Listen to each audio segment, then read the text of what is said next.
Hi, my name is Claire Bottom. I am a director and a producer for Making a Mural. I'm Ian Roberts. I am a director and producer, and also I did a lot of the technical work on Making a Mural. My name is Akila Howard. I think I play like the journalistic role, if you will, in the Yes, production of Making a Mural. And I did some of the directing things as well. it was a team effort.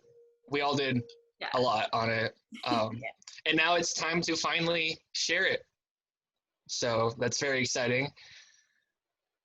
Yeah, we've had a few complications along the way. I know we were supposed to premiere back in April, but with coronavirus going on and a lot of shutdowns, a lot of us moved away from school and we no longer had access to the same equipment, the same softwares. We're lucky enough that Ian had a lot of access to some software still, and I have Mac, so I was still able to do some help with it. But a lot of it came down to having to reformat pretty much everything. Yeah, this version of the film is different than the first one we originally made, which was the version that got us the BEA award, which was very exciting. So it's a little different, but it's the same material, and it's a lot more like how we originally wanted it to be. So it just gave us some extra time to try and make it even a little bit more special. So Yeah, I agree. It definitely is a lot smoother this time. A lot of the things that we had issues with the first run around, because we only did it in one semester, it only took us a few months to make. We got to smooth out all those edges and kind of take time to get down to like the nitty gritty and make sure everything was good. So it was a blessing in disguise. Just too bad we weren't at school for it. right. Yeah, just a little background information. This project started because we were all in a documentary storytelling and production class at ISU, taught by Dr. Brent Simons. Great class, great professor. And we decided to make it about this uptown mural because, well, for one, it's so close to ISU and it's an important icon of the community of Bloomington-Normal. And I think a lot of us, because I mean, we all knew about the mural from going to school at ISU, but none of us really knew much about it. Mm-hmm. So it's just kind of a way to learn for ourselves more about it and to also tell the story of what was happening with it. Yeah, and we were really lucky to get some great sources along the way. R.C. McBride, he's a communication professor for ISU, and I had him previously for a class. He was also involved at GLT. So yeah, it was kind of interesting, like finding a story to even do a documentary about, and trying to figure out something that would be engaging, but like something that was timely as well. And with the mural, we never knew what was going to happen. You know, it was reported that it was going to be taken down, and then it didn't come down. So it was really, we thought we were working against time, and we thought certain footage would be there, and it was just like an interesting journey because a lot of things you expected to happen did not happen. And then when you just see how much history and how much attention, something that you probably walk past every day and you catch your eye because it's pretty, but you wouldn't have, like, I wouldn't have even imagined before we did the project how much, how meaningful it was to the community and how big the artist. So it was definitely a cool learning experience, because I lived right down the street from the mural and I will always pass it going to the restaurants and stuff in uptown. So it was just interesting to see the legacy and the story behind it. Yeah, absolutely.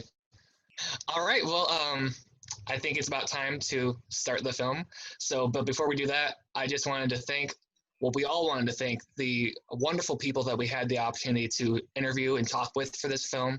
So Natalie Wetzel, Janine Baird, Stan Nord, Mayor Chris Coos, and R.C. McBride. They were all invaluable resources, and we couldn't have done this film without their help. So. And another big thing, we asked the community for pictures of themselves with the mural, and we got a ton of responses, more responses than I thought we would for sure. A lot of people reaching out with special memories, pictures they had taken with loved ones, and that really gave the film a special touch. And last but not least, our wonderful professor, Dr. Brent Simons, who assigned this, we were in his documentary storytelling course, and he assigned us to create a documentary. And without him, we wouldn't be here. We wouldn't have got to meet with these great people, all of you all, and we wouldn't have put together something so great. So thank you to him, and thank you for the course. Yeah, just as a side note to that, I don't know how Dr. Simons grouped this together, but it was great working with you all. He did a great job. So thank you to you guys for helping make the film. Yeah, we got very lucky. It was a great group. A virtual hug. For sure. Yeah. And don't forget, if you have any questions, you can make sure to leave them in the comments down below, or you can reach out to our Facebook or Twitter. We'd be happy to answer them later on. Absolutely. Thank you guys. See you soon.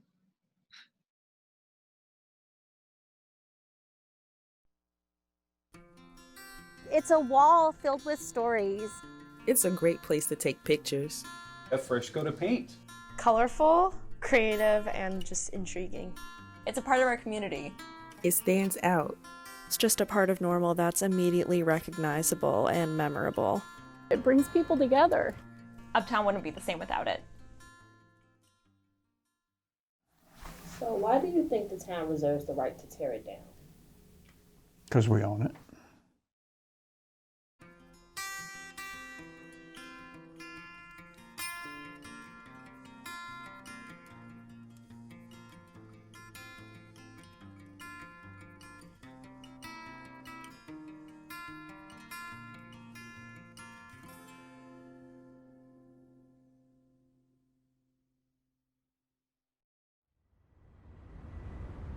The Pod was a place where we sold one-of-a-kind handmade items and artwork from local artists and residents, and also like gift and clothing items.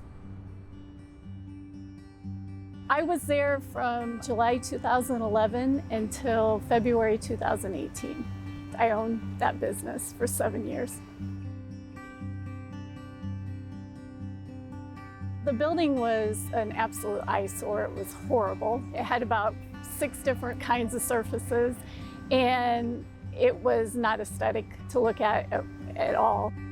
The fact that I was going to be selling artwork, I needed the outside to be a reflection of what was going on the inside as well, and it was actually my idea to invite 50 different artists to come and do their own personal original painting on the wall. We had about 6 weeks from the time we took possession until our determined opening, so it needed to be done quickly. I put out a call to artists through Facebook, and I also just by word of mouth. They announced opening a store on the Circle, and that as part of the opening, they would be creating a mural based on Mondrian grid on the side of the building. And they invited the artists of Art Circle to participate. Word spread really quick, and we ended up having more people want to participate than we had squares for. So it came together really easily and really quickly, and there was a lot of energy and a lot of joy circulated around it. The owners of the Pod contacted the beautification committee for Town of Normal, and they took care of getting permission to paint on the wall for the space they were renting from the town. We used the most premium paint you can buy on the market. It was a high quality bare enamel paint, and the reason we chose that is so that it would not fade and it wouldn't chip and it would last for a long time. And in July, artists began showing up to paint their section.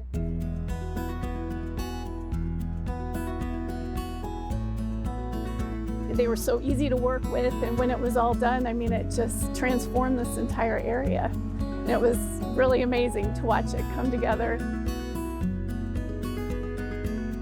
Each piece is framed with a black grid. We consider it like a frame. Each square stands by itself as a painting, a unique individual painting, and a reflection of the person who did it.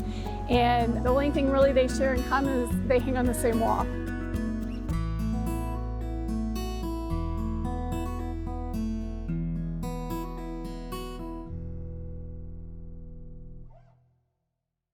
Do you have a favorite besides your own? Oh gosh, I love them all. Oh, I can't even say I have a favorite. I really don't. It just makes me smile to think of the people behind it. And I will say the Perfectly Normal square over there on the end was a real popular one that a lot of businesses picked up on and would use it in like TV commercials and stuff. The mustache was a real popular one. I don't know, it was just something that was going around at the time of the creation of the mural. And Janine's cross, Calvary's tree over there, that, because I know the backstory to it, has a real significant meaning. At the time that the mural was created, it was July of 2011. And at the end of May, my husband found out at age 40 that he had colon cancer. My husband, Michael Baird, was also an artist before he was a police officer for Town and Normal. When Natalie and Becca told about the idea to paint on the wall and they invited us to paint, I felt like I didn't have any ideas, but Natalie talked to me about a message of hope, and a message of hope for me is the cross. And so that's what I painted on the wall. And I wrote a poem that goes with it called I Painted a Prayer. I painted a prayer in solitude for an hour, and in companionship for 3 hours more. Time stood still as the cross emerged, with roots to anchor it firmly to the earth. Calvary's tree, where he died for you and me. It felt so good to create that piece. In August of 2013, my husband died. But before his death, the town and his coworkers and our friends and family raised money for us to go on a bucket list trip. And so we had a week in Hawaii, and he turned 43 while we were there. And 2 weeks after we came home is when he died at home on hospice care.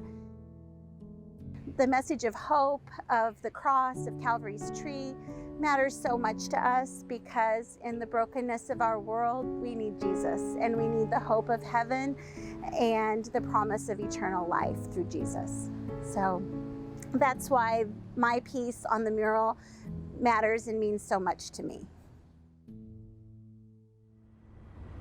The one thing that we did not bank on at all was the popularity of the mural. We had no idea what it would come to mean to so many people. And there's still to this day not a day that goes by where people aren't outside taking selfies and posting them on social media and other sites.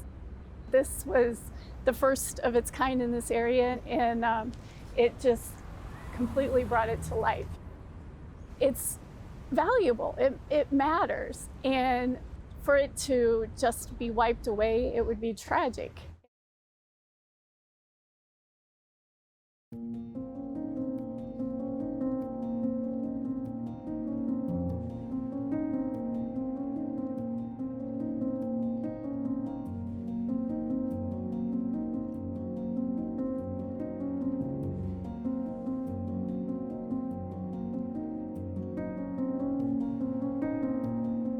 The Trail East building serves a demand. Young people today that are starting on a professional career want a place that's active. They want a place where they can play after work, go to a restaurant, have entertainment. They want it to be compact and close by. And that's primarily the reason Trailside East is happening. I have the perspective of having been a student here before Uptown started, and it was not nearly as nice or as vibrant as it is now. I think there's just tremendous benefit to a project like this. And it's also really important to note that projects like this aren't happening a lot in communities our size. And that, I think, speaks to our economic climate and the fact that people want to invest and work and live here. Early on, we had identified that those buildings were to be acquired by the town as part of a redevelopment project. We thought the mural was nice, and it drew a lot of people.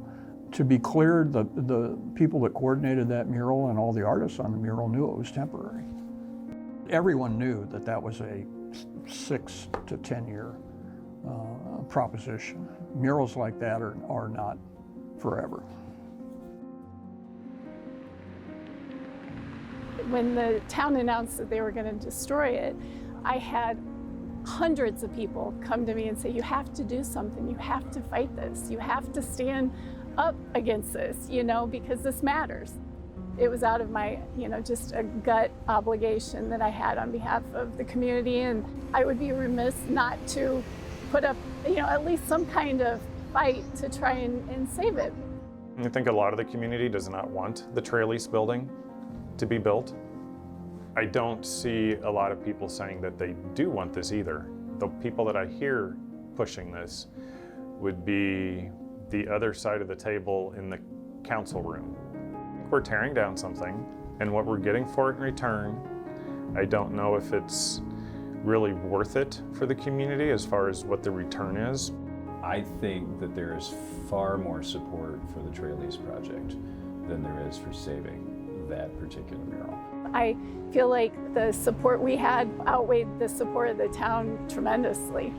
The people that are against it are very vocal, and they have been from day one since we started this project.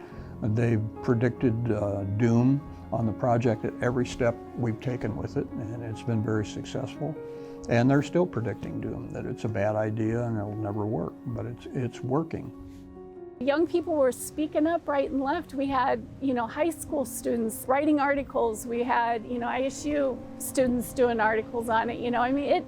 People, they care about it. They really do. I'd like to see us make this a project that everybody could be proud of. If you take away the divisive elements of how it's financed and how it's constructed and how we preserve the great things that are already present in Uptown, I think everyone would be on board with this. I know that there's a win-win solution to continue the development in Uptown while also maintaining these historic buildings. Instead of putting up obstructions to your plan, we would like to offer our assistance in coming up with a constructive way which will best serve the town, the developer, and the concerned citizens. I'd urge you to try and save those buildings and have the new building at the same time. If we simply must build another massive complex uptown, there must be a way to do so without destroying more history. Initially, we had hoped that the town and the developer would compromise and consider a new development, not necessarily giving up anything, just reconfigure it so that those buildings and the mural could stay. We felt like that would be a tremendous win for everybody. They didn't agree with us. In my memory, I don't recall any other mural getting as much attention and the community riled up to want to save something as that mural. There's a petition that's out there that has nearly 4,000 signatures on it saying save that mural. I know that the mayor has given a lot of negative feedback saying it wasn't well written and that type of thing. It was not well stated, and it was full of, it had misstatements in it that were not true. The thing that really outshined any error in the petition was the heart behind it. The petition that was formed to save the mural was something beautiful. It was grassroots, and it was people in our community saying we love it and we want it to stay. And that meant a lot to me as one of the artists who participated in its creation. I think that some of the claims that somehow Uptown or the town would lose its character if we lost these buildings, in my opinion, have been a little bit overblown. Just because something is old doesn't necessarily make it historic. And even if something is historic, you have to do a cost-benefit analysis and to see, is it really worth preserving? Before I got on council and became mayor, I was chair of the Historic Preservation Commission for 10 years. So the history of this community is very important to me. From my time on historic preservation, I learned you can't save everything. You can't. The building that the mural's on is in such bad shape. By our staff estimates, would take about $400,000 of rehab just to stabilize it and remodel it. So that building is pretty far gone. The town used that mural to their advantage for 7 years. And then when something bigger and what they deemed better came along, all of a sudden it didn't really matter anymore. Just didn't feel like they were real forthright with the public or the artist or anything. They just wanted to bulldoze through and see their plan come into fruition. So the next thing we did was to fight for what we felt like we could keep, and that was the mural.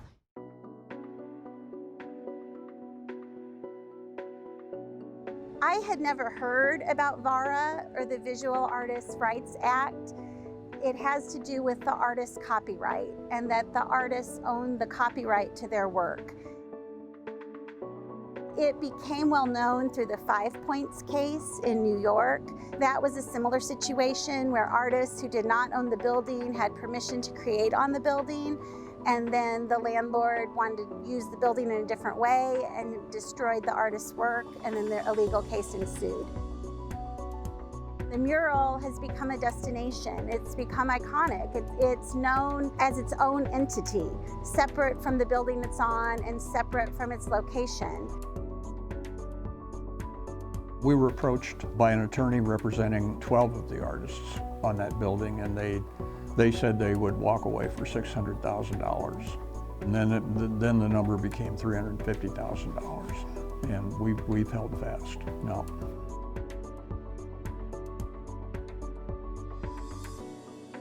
One of the #1 things that's most difficult to prove in a VARA case is that it has an iconic nature. The funny thing is, when we met with the town, even the town attorney said, look, we're not arguing that this is iconic. Everybody knows it's iconic. And I was like, wow, okay, that's interesting, you know. So we didn't even have to prove to the town that this had in fact become iconic. That mural is very ephemeral. It's not iconic. I would just as soon see it demolished on site.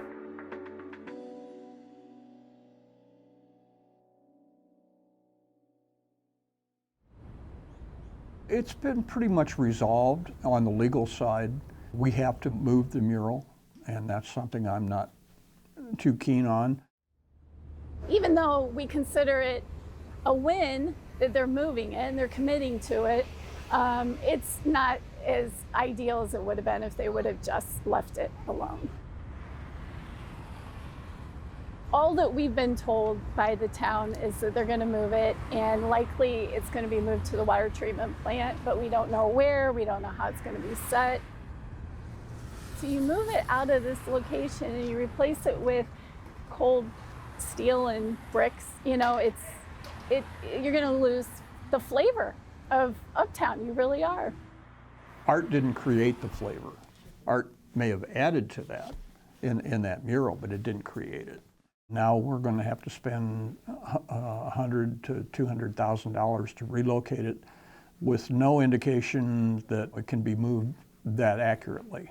And the people that we've hired to do that say they can do that, but it's going to be a very, very expensive move. It's an old brick building, and they have a plan that experts have planned. And so with knowledgeable hands and a lot of care, perhaps they'll be able to do it. I honestly don't. The town's on the record, you know, over and over early on in this battle, saying there's no way it could be saved. There's no way it could be moved. They had all these excuses, and I think what happened is they realized that maybe we did have a case. We don't want that to happen because we're going to get blamed for doing it, sabotaging the mural. But the reality of it is there. That could happen. We've had to spend some significant legal dollars on this project, and we intend to recoup some of those dollars from the people that sued us. I think there is some concern that if this is enforced too strictly, and then if there is no change to the law, that the unintended consequence is that you're going to have communities step aside and actually say, absolutely not. I'm representing these group of artists, and I go to you, Ms. Building Owner, and say, I'd like to recreate this mural on your building. And I'm sitting here thinking, well, the last time you did it, you sued people and cost them hundreds of thousands of dollars. I don't think I'm going to let you do that. Do we spend $1 million and do we turn down a $22 million project for something that was designed to be temporary? You answer that question. I think one of the things that I've heard loud and clear is that public art is important, and we do need to find space and energy to devote to that. And I fully anticipate and expect that the town has kind of learned that lesson, and as we move forward, you'll see more opportunities for that. Public art in general is there to make you pause as you're going about your day. You go, oh, I hadn't seen that before. Oh, how long has that been there? You appreciate beauty in a new way, or you see something from an artist's perspective that you might not have thought of or noticed before. Or it's just fun and whimsical and lighthearted or silly, and we need that in our lives. We were doing it to solve a problem, an aesthetic problem on the side of the building. We had no idea what life that mural would take on. You got to admit it, it's become a focal point. There's no question of that. And it's really terrific that people have developed an emotional attachment to this. That, at the end of the day, that is a good thing, because it means that there is a sense of place in Uptown. It means there is a sense of place in our community. That's terrific. I mean, that is the power of art, to draw people to it and then to draw people to one another through it. And so it was just a perfect example of really what the power of art can do to a community.